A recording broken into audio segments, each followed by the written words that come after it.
नमस्कार मित्रांनो, सुस्वागतम. घरोघरी मातीच्या चुली या मालिकेच्या आजच्या भागामध्ये हिम्मत काका ती फाईल नानांच्या हातामध्ये देऊन खीर खाता निघून जातात. तर सुमित्रा म्हणते की अहो काय झाले आणि तुम्हाला सुद्धा इतके टेन्शन का आलेत.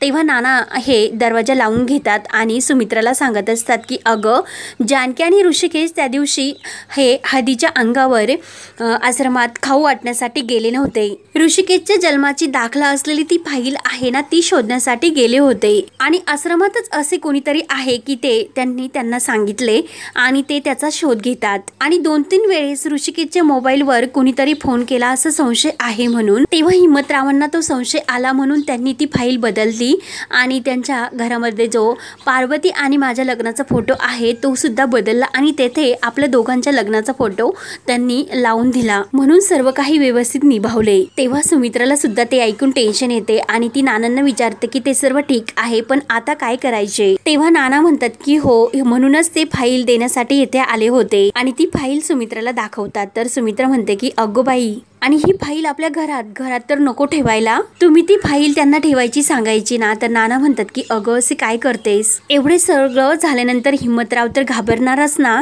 म्हणून त्यांनी येथे ही फाईल आणून दिली. ते तर असे म्हणत होते ऋषिकेश आणि जानकीला सर्व काही सत्य सांगून टाका म्हणजे त्यांच्या मनामध्ये काही प्रश्न राहणार नाही आणि नाहीतर सतत असे काहीतरी घडत राहील आणि घरातील वातावरणच हे व्यवस्थित बिघडून जाईल. तेव्हा सुमित्रा म्हणते की नाही हो, हे सत्य कुणाला कळायला नको आणि नानांना ती स्वतःची शपथ घालते आणि जर हे कुणाला कळले तर आपल्या घरामध्ये खरंच खूप मोठा अनर्थ होईल आणि घराची घडी विस्कटेल. आपण कितीही काही केले तरी या घरामध्ये फूट पडून सख्खे आणि सावत्र असा भेदभाव निर्माण होईल आणि कुठल्याही परिस्थितीत हे मला नकोय. आपल्या ऋषिकेशला जन्म देणारी त्याची खरी आई पार्वती आहे आणि ती या जगात नाही, हे गुपितच राहायला हवे म्हणून ती नानांसमोर हात जोडते. तेव्हा नानांना म्हणतात की हो मला सुद्धा सर्व काही कळते ग आणि तुझे म्हणणे सुद्धा पडते आणि आता ही फाईल कुणाच्या हातात लागायला नको आणि कपाटात जर ठेवली तर कपाटाच्या चाव्या तर जानकीकडे आहेत आणि बँकेच्या लॉकरमध्ये जर ठेवायच्या म्हटल्या तर ऋषिकेशकडे त्या चाव्या आहेत. मग ही फाईल म्हणजे टांगती तलवार झाली. मग आपल्याला आपल्याच घरामध्ये जागता पहारा ठेवा लागेल. तेव्हा सुमित्रा रूम मध्ये इकडे तिकडे ती फाईल नेमकं कुठे ठेवायची म्हणून बघत असते आणि तेवढ्यात तिला कपाटावरील ज्या बॅग असतात तेथे ठेवायची योग्य जागा आहे असे लक्षात येते आणि ती लगेच नानांना म्हणते की आओ एक जागा आहे की आपण काही गोष्टी अशा कडी कुलपाच्या आतमध्ये ठेवण्याऐवजी त्या जर मोकळ्या जागी ठेवल्या तर कुणाला संशय येत नाही म्हणून आणि कुणाच्या अशा मोकळ्या जागेकडे लक्ष सुद्धा जात नाही.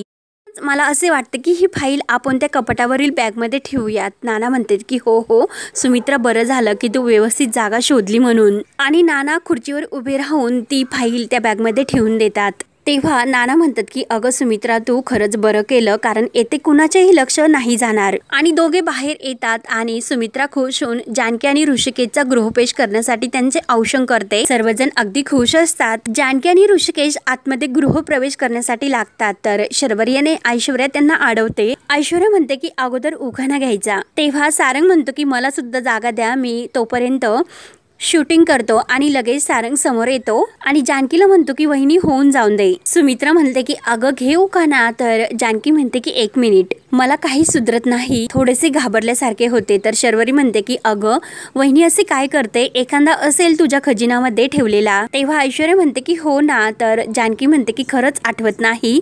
तेव्हा तेथील एक पाहुणे मंडळातील मॅडम म्हणते की मी सांगू का. तर सुमित्रा म्हणते की यांचे उखाणे तर अगदी खास असतात. तेव्हा ती मॅडम ही जानकीच्या कानामध्ये तो उखाणा सांगते. तेव्हा जानकी उखाणा घेणार तर शर्वरी म्हणते की सारंग तू रेडी ना. तेव्हा जानकी उखाणा घेते की नारळाच्या झाडाला अमृताचा झरा आणि ऋषिकेश राव माझ्या मंगळसूत्रातील हिरा. तेव्हा सर्वजण तर टाळ्या वाजवतात. तर शर्वरी त्या मावशींना म्हणते की मावशी खरंच खूप मस्त. तेव्हा ऋषिकेश म्हणतो की चला आता बाजूला हो आणि तर लगेच सुमित्रा म्हणते की अरे ऋषिकेश आता तू घे उखाणा. ऋषिकेश म्हणतो की मी. तर शर्वरी म्हणते की हो मग अगं शरू आता तिने घेतला ना. तर विक्रांत म्हणतो की नाही ऋषिकेश राव उखाणा तर घ्यायलाच हवा. तेव्हा दुसऱ्या एक पाहुण्या मावशी असतात त्या ऋषिकेशला म्हणतात की मी सांगू का. तर ऋषिकेश हो म्हणतो. तर त्या मावशी ऋषिकेशच्या कानामध्ये तो उखाणा सांगतात. तेव्हा ऋषिकेश म्हणतो की आता ऐका की एकदम त्यांनी असा रांगडा उखाणा सांगितला. तर ऋषिकेश उखाणा घेतो. बैलगाडीच्या चाकाला लोखंडी दट्ट्या आणि जानकीचे नाव घेतो रणदिव्यांचा पठ्ठ्या तर सर्वजण जोरजोराने हसू लागतात आणि टाळ्या वाजवतात। सारंग म्हणतो की अरे दादा खूपच छान उखाणा घेतला। त्यावर सुमित्रा ही जानकीला माप ओलांडून आतमध्ये येण्यासाठी सांगते, तर जानकी माप व्यवस्थित ओलांडते। सर्वजण टाळ्या वाजवतात। त्यानंतर पुन्हा ते आतमध्ये येण्यासाठी लागतात, तर ऐश्वर्या पुन्हा त्यांना अडवते आणि थांबा अजून प्रोसेस बाकी आहे असे म्हणते। तेव्हा ते ताटामध्ये कुंकवाचे पाणी ठेवलेले जाते आणि त्यावर जानकीला पाय देऊन ते पाय लक्ष्मीच्या पावलांनी त्या कापडावर उमटायला सांगतात। जानकी त्या कुंकवाच्या पाण्यामध्ये आपला पाय बुडवते आणि तोच त्या पांढऱ्या कापडावर उमटवते। पण जानकीला त्याच वेळी नानांचे आणि हिम्मत काकांचे ते बोलणे आठवते आणि जानकीला लगेच चक्कर आल्यासारखे होते। तेव्हा जानकी पडणार, तर ऐश्वर्या आणि ऋषिकेश लगेच जानकीला धरतात आणि सर्वांना तर धक्काच बसतो।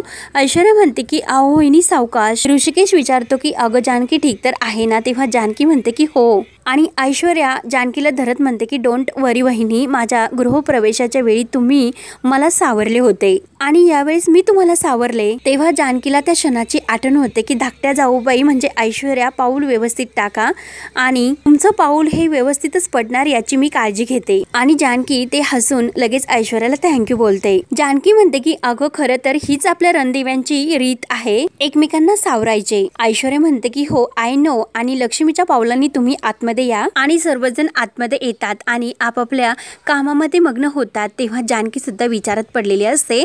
तेव्हा ऐश्वर्या तिच्याकडे बघत मनात म्हणते की लक्ष्मीच्या पावलांनी नाही जानकी, तू तर मी जसा प्लॅन आखला आहे त्याप्रमाणे पावलं टाकतेस। रहस्याची खरी पहिली कळी तुला आता कळलेली आहे, आता तर खरी मजा येईल असे बोलून ऐश्वर्या खुश असते। त्यानंतर शर्वरी धावतच येते आणि दादा अरे तुझा मित्र आलाय तेजस प्रभू। तेव्हा तेजस आणि मानसी या दोघांची एंट्री होते। तर तेजसला बघून ऋषिकेश म्हणतो की काय हिरो आलास का? तेव्हा मानसीला हसू येते, तर तेजस तिला विचारतो की तुम्ही इतक्या खदकन का हसता? इतके नवीन कपडे घालून सुद्धा मी हिरो नाही वाटत का? तेव्हा मानसी म्हणते की अहो असे कुठे म्हटले मी, तुम्ही राष्ट्रवीर हिरो नाही तर सुपर हिरो आहात। सर्वांना खूप हसू येते। तर तेजस म्हणतो की आता लपेटा तर मारताच, मग बोलूयात आपण नंतर। आणि ऋषिकेशला तो फुलांचा बुके देऊन त्यांचे अभिनंदन करतो। तेव्हा ऋषिकेश तेजसला बसण्यासाठी सांगतो, तर तेजस मस्त आरामात दोन्हीकडे सोप्यावर हात ठेवून तिथे खाली बसतो आणि सर्वजण तेजसकडे पाहत असतात।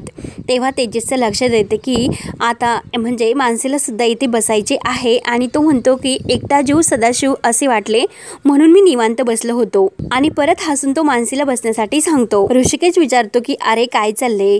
तर तेजस म्हणतो की अरे मी तर मजेत आहे, तू कसं आहेस? आणि फेटा बिटा घालून खरंच मस्त दिसतो। तेव्हा गुलाबदादा त्यांना ज्यूस देतात, तर मानसी नको म्हणते, तर तेजस घेतो। तर ऋषिकेश विचारतो की अरे मला सांग की तू लग्नाचा फेटा कधी बांधतोस? आणि मानसीकडे बघून विचारतो की लवकरच तुमचा बेत दिसतो वाटतं। तेव्हा तेजस म्हणतो की अरे माझा तर अजून बेत नाही, पण यांचा तर आहेच नक्की। ऋषिकेश विचारतो की म्हणजे? तर तेजस सांगतो की अरे यांचे लग्न ठरलेले आहे आणि कोण तो? रणजित, आणि खूप बिचारे आहेत ते। तर तो मानसीकडे बघत असतो। तेव्हा मानसीला पुन्हा विचारून नाहीत का, आहे ना ते बिचारे? तर मानसी म्हणते की हो ना आणि हसते। तेजस सांगतो की मीच यांना म्हटले की चला ऋषिकेश दादाचे लग्न आहे, तुमची सुद्धा प्रॅक्टिस होईल म्हणून मी त्यांना सोबत घेऊन आलो आणि मी तर यांना तुम्हाला त्यांचे नाव सुद्धा सांगितले नाही आणि मानसीची ओळख करून देते। तेव्हा त्यानंतर ऋषिकेश हा जानकीला तेजस प्रभूची ओळख करून देतो की हा माझा मित्र, अत्यंत हुशार, अत्यंत लहरी, थोडासा माथे फिरू पण अत्यंत असा गोड मित्र आहे। तेव्हा तेजस म्हणतो की अरे काय ते वर्णर, अरे ते वर्णर ऐकून कोणी सुद्धा घाबरेल। तेव्हा जानकी म्हणते की नाही हो तेजस भाऊजी, आम्ही तुम्हाला असे कसे घाबरू?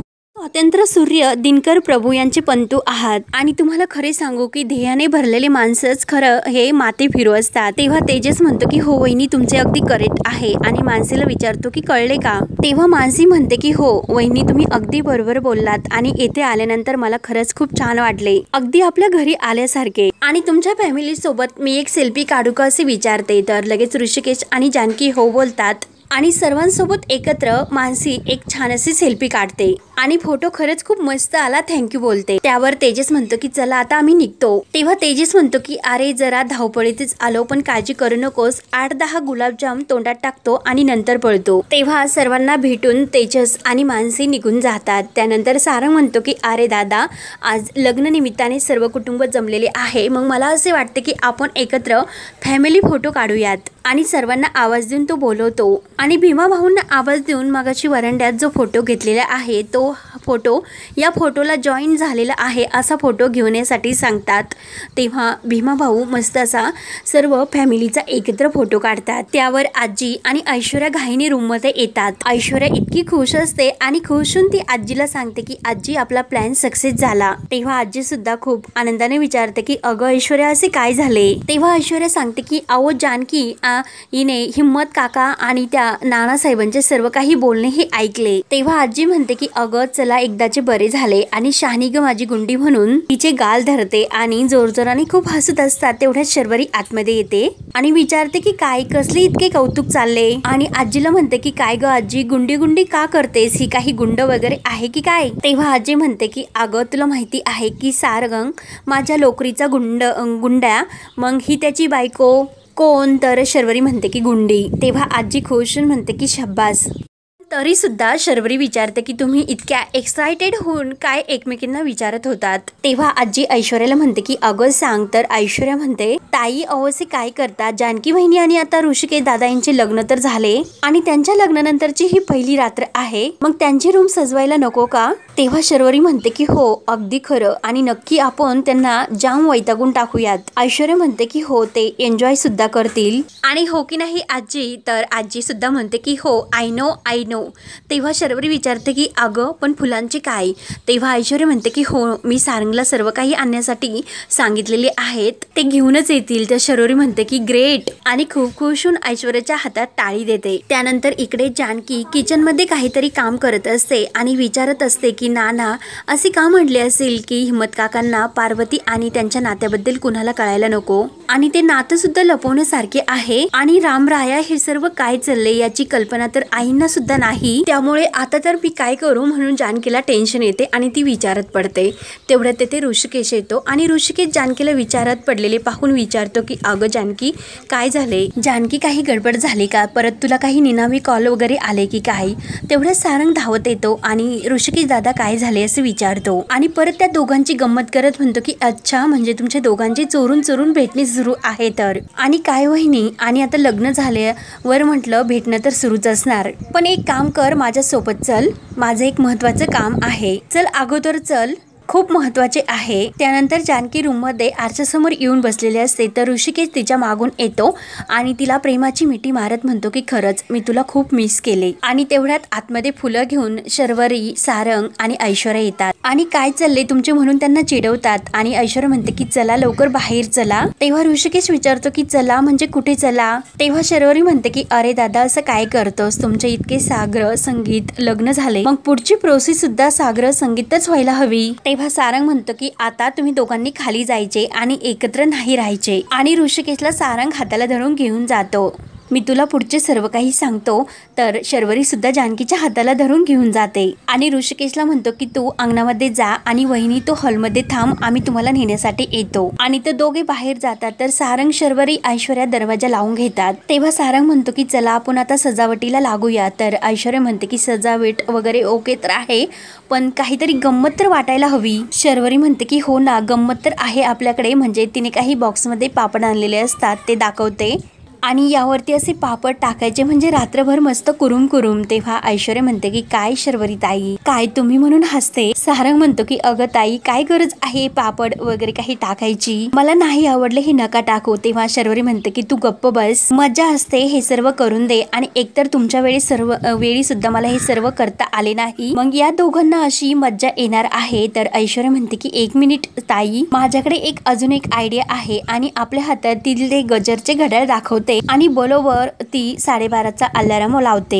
तेव्हा सारंग म्हणतो की अहो कशाला हे सर्व त्यांना त्रास देण्यासाठी करतात? तेव्हा शर्वरी म्हणते की अरे सारंग प्लीज त्यांना काही त्रास होणार नाही, उलट त्यांना तर हे सर्व खूप मज्जा येईल। तेव्हा सारंग म्हणतो की ऐकावे तेच लागेलच, तू तयारी केली म्हणजे, आणि ते तयारीला लागतात। तर इकडे जानकीला तेच आठवत असते की नानांचे बोलणे की पार्वती आणि त्यांचे जे नातं आहे ती कुणाला कळायला नको। तेवढ्या तेथे सुमित्रा येते। सुमित्रा म्हणते की अगं जानकी काय झाले, कसला विचार करतो जानकी म्हणते की अहो आई, ओवीचा अभ्यास घ्यायचा, तिची परीक्षा जवळ आलेली आहे, त्यामुळेच ते टेन्शन आले.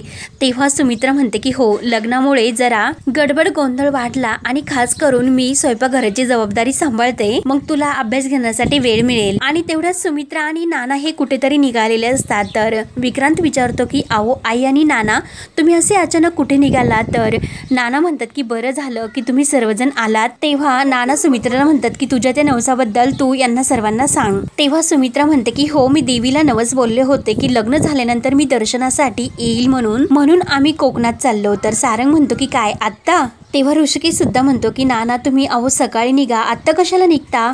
नाना म्हणतात की कशाला काळजी करता, गोपाळ ड्रायव्हर आहे, चांगली गाडी चालवतो, दुपारपर्यंत आम्ही लवकर येऊयात आणि उद्या रात्री गोंधळ आहे, मग लगेच येतो. तेव्हा सारंग म्हणतो की अहो नाना. तर शर्वरी म्हणते की अरे सारंग, ते नाही ऐकणार, जाऊन दे तू त्यांना. आणि शर्वरी नानांना म्हणते की तुम्ही जाऊन या, इकडले काही टेन्शन घेऊ नका, इकडची सर्व तयारी आम्ही केलेली आहे. तेव्हा सारंग म्हणतो की हो, दादा आणि बहिणीच्या रूमची सजावट सुद्धा केली. तेव्हा शर्वरी सारंगला चिमटा घेते. तर सुमित्रा म्हणते की चला आता निघूयात. आणि आजीला म्हणते की आई जाऊन येतो, काळजी करू नका. जानकी मात्र टेन्शन मध्येच असते. ते पाहून ऐश्वर्या मनात म्हणते की देवी यांना कुठे तर मलाच पावली.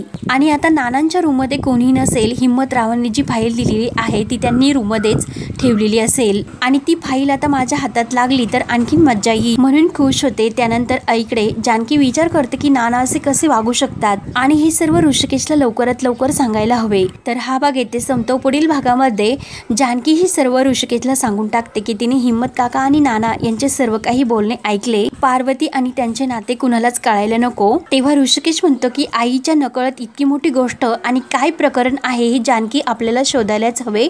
म्हणून तो कपाटामध्ये ती फाईल शोधू लागतात आणि कपाटावरील जी बॅग असते त्या बॅगच्या खाली नानांनी जी फाईल ठेवलेली असते ती फाईल ऋषिकेशच्या हातात लागते. तर आता पुढे काय होणार हे पाहण्यासाठी आपल्या चॅनलला नक्की सबस्क्राईब करत राहा. धन्यवाद.